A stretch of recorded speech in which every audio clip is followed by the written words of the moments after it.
ஆண்டவராய் இயேசு கிறிஸ்து நாமத்தினால என்னுடைய அன்பின் வார்த்தைகளை உங்களோடு கூட தெரிவித்துக் கொள்கிறேன்.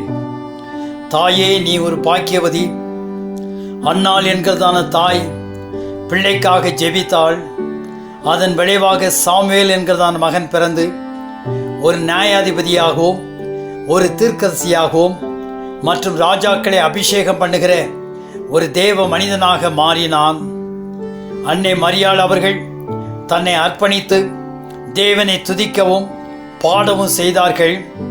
உலக இரட்சகரான இயேசு கிறிஸ்துவை பெற்றெடுக்கவும் வளர்க்கவும் கிருபை பெற்றார்கள்.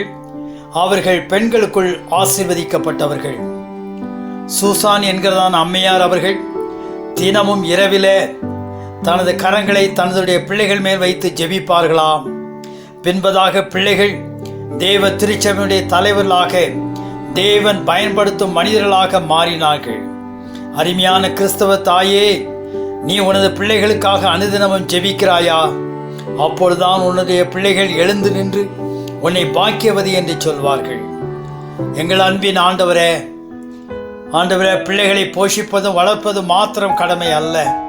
பிள்ளைகளுக்காக ஒரு தாய் பெற்றெடுத்து சுமந்து ஆண்டவரே கர்த்தாவே வளர்க்கிறதான ஒரு தாய்க்கு பிள்ளைகளுடைய எதிர்காலம் ஆசீர்வதிக்கப்பட்டதாய் இருக்கும்படியாக அனுதினமும் பிள்ளைகளுக்காக தன்னுடைய கரங்களை வைத்து ஜெபிக்க வேண்டியது கடமையாய் இருக்கிறது. ஆண்டவரே, அப்பொழுது ஜெபிக்கும் போது பிள்ளைகளுடைய எதிர்காலம் ஆண்டவரே திருச்சபையிலும் சமுதாயத்திலும் இந்த உலகத்தில் அவர்கள் ஆசீர்வதிக்கப்பட்டவர்களாய், பிள்ளைகள் அநேகருக்கு ஆசீர்வதிக்கப்பட்டவர்களாய் தேவன் பயன்படுத்தும் பாத்திரங்களாய் காணப்படுவார்கள்.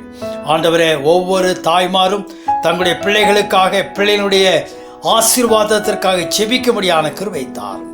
இயேசுவின் மூலம் ஜெபம் கேள் நல்ல பிதாவே, ஆமென். நம்முடைய கர்த்தராகிய இயேசுவின் கிருபையும் பிதாவுடைய அன்பும் பரிசுத்த ஆவியானுடைய ஐக்கியமும் சந்தோஷமும் சமாதானமும் ஒவ்வொரு தாய்மார்களோடும் இன்றும் என்று சதா காலம் இருப்பதாக. ஆமென்.